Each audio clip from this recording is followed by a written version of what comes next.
My family and we just got back from a 10-day road trip where we went to 6 different states, had a blast, and this video is going to be on how to eat to stay lean on vacation.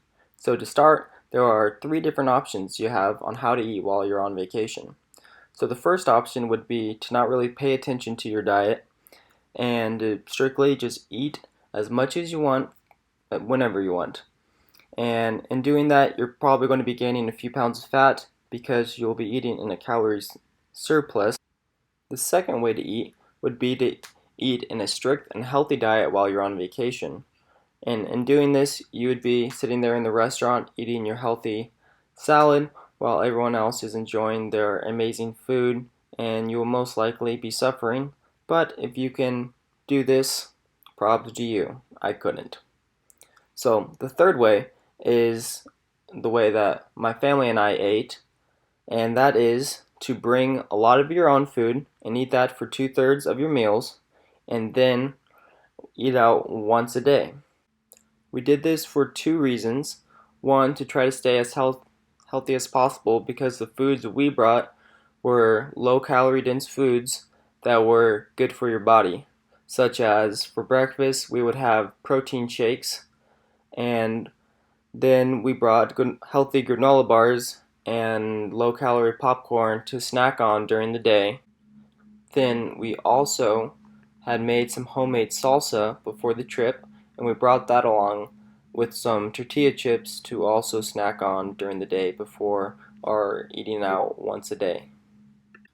We typically don't eat out very much, and we were also on vacation, so I decided for whenever we ate out, I was going to find whatever looked best to me on the menu, and I would get that no matter what.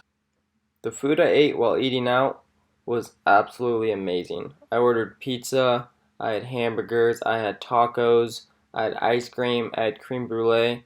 I had all the foods that I usually don't have in my diet because they are extremely unhealthy. But since we're on vacation, you gotta have balance in your life, and I decided I'm going to be happy on this trip and have all these amazing foods, and it was so worth it. My thinking was whenever you eat out at a restaurant, you're never usually going to eat under 1,000 calories there. It is just so hard to do because restaurant food is usually extremely high calories. So between my meal at the restaurant and whatever dessert we got for the night, I knew I was looking at around 1,500 calories or more just between my dinner and my dessert.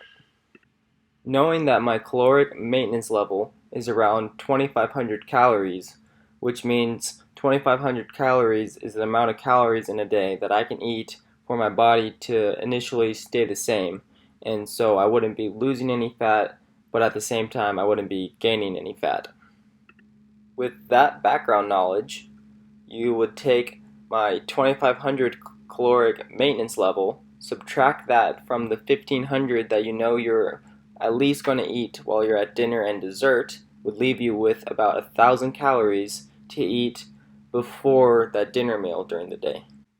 With all that information, I'm not spending a whole lot of time during my day stressing over or even thinking about what types of food I'm eating and the calories that I'm consuming. Instead, I'm just conscious about what I eat.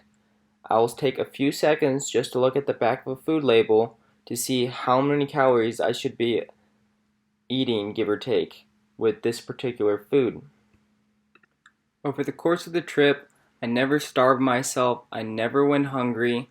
I simply ate breakfast, ate low calorie dense snacks, and then I was content throughout the day until I got to dinner.